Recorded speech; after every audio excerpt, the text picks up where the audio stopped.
आडवाणी जी ने अपने भाषण की समाप्ति पर ऐसी बात कह दी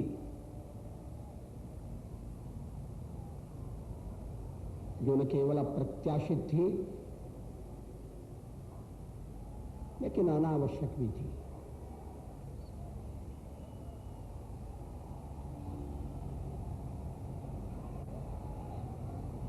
अभी दिल्ली दूर है, ये ठीक है कि दिल्ली पहुंचने का हमारा संकल्प है,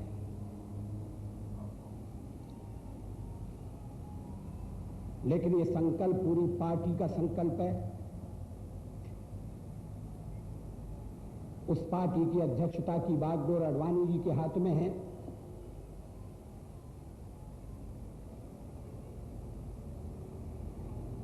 हमारे यहां हमेशा व्यक्ति की तुलना में पार्टी प्रमुख रही है। पार्टी विजयी हो, पार्टी सफलता के शिखर पर चढ़े,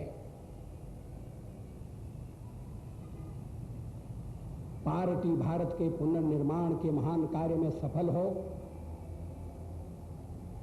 इस बात की आवश्यकता है।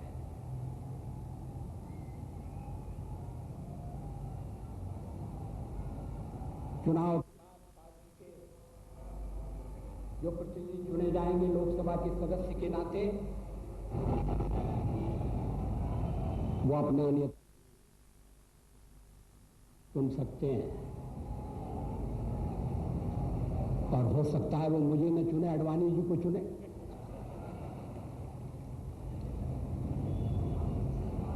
तो क्या आडवाणी जी पार्टी की बात नहीं माने?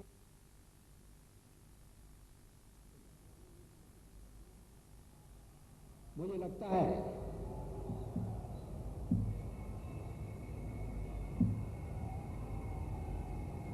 कि अगर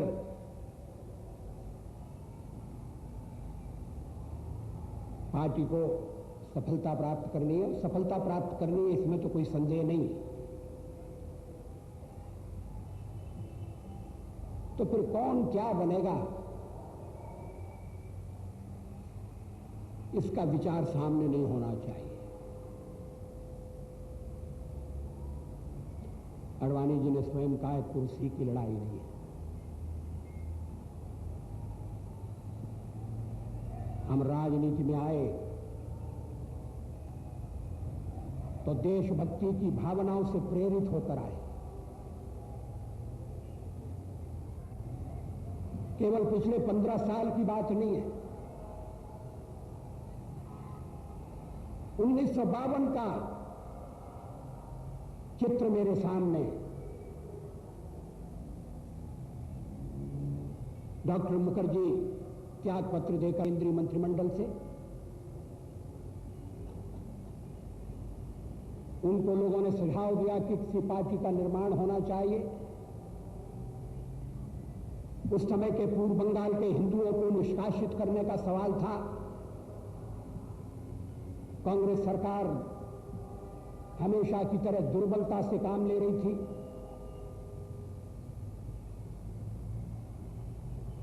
राष्ट्रीय स्वयंसेवक संघ ने इस बात को अनुभव किया कि कोई पार्टी होनी चाहिए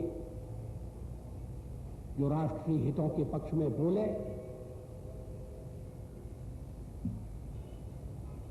क्योंकि संघ का अनुभव भी अच्छा नहीं था। महात्मा गांधी की हत्या के आरोप में झूठ मूठ लोगों को फंसा दिया। पार्लियामेंट में कोई बोलने वाला नहीं, संघ को अवैध घोषित कर दिया गया, हम लोग जेलों में डाल दिए गए अकारण। लगा कि लोकतंत्र में आवाज उठनी चाहिए, संसद में उठनी चाहिए। तब भारतीय जनसंघ का निर्माण हुआ था। मैं भी उसमें शामिल था। पत्रकारिता के साथ काम करता था। वो दिन पार्टी के ऐसे दिन थे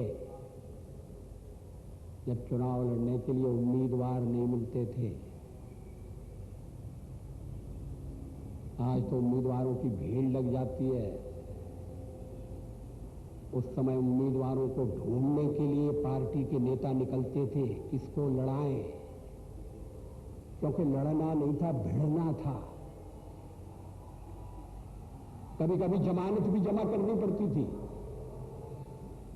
और लोग इसलिए भी नहीं लड़ना चाहते थे कि जमानत जब्त हो जाएगी, लड़ने से फायदा क्या है। मगर विचारधारा का एक आकर्षण था। हम अपनी बात लोगों तक ले जाएंगे, हम अपने विचारों के लिए संघर्ष करेंगे, कठिनाइयां झेलेंगे, मुसीबतों में से निकलेंगे, मगर कांग्रेस के एकाधिकार को चुनौती देंगे। कम्युनिस्ट थे मैदान में, प्रमुख विरोधी दल के रूप में थे, मगर उनके हाथ में राष्ट्र के हित सुरक्षित नहीं थे। और छोटी छोटी पार्टियां थी। हमें लगा कि एक राष्ट्रवादी पार्टी चाहिए, लोकतंत्रवादी पार्टी चाहिए, भारत की संपूर्ण अतीत की गौरव सहेजती हुई उज्जवल भविष्य का निर्माण करने का संकल्प लेकर आगे बढ़ने वाली पार्टी चाहिए। उस स्थिति में भारतीय जनसंघ बना था।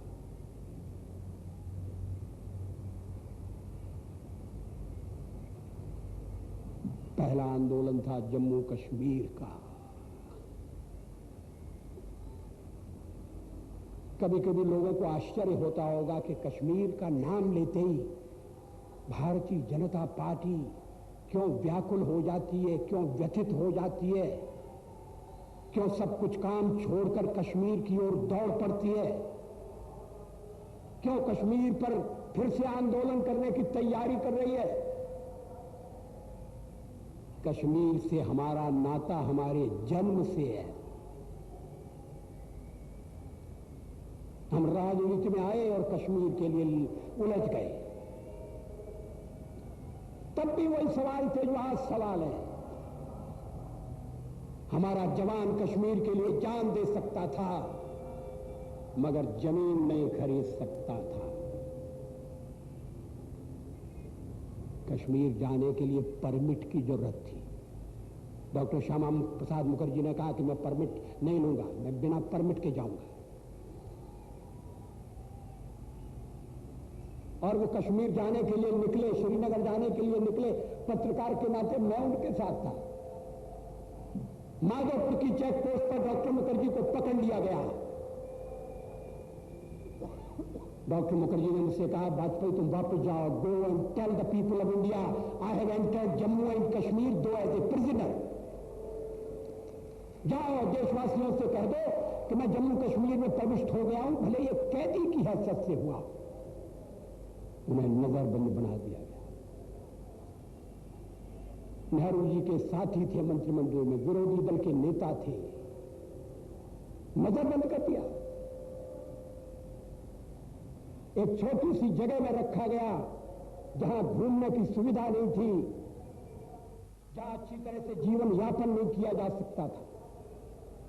मैं श्रीनगर की बात कर रहा हूं।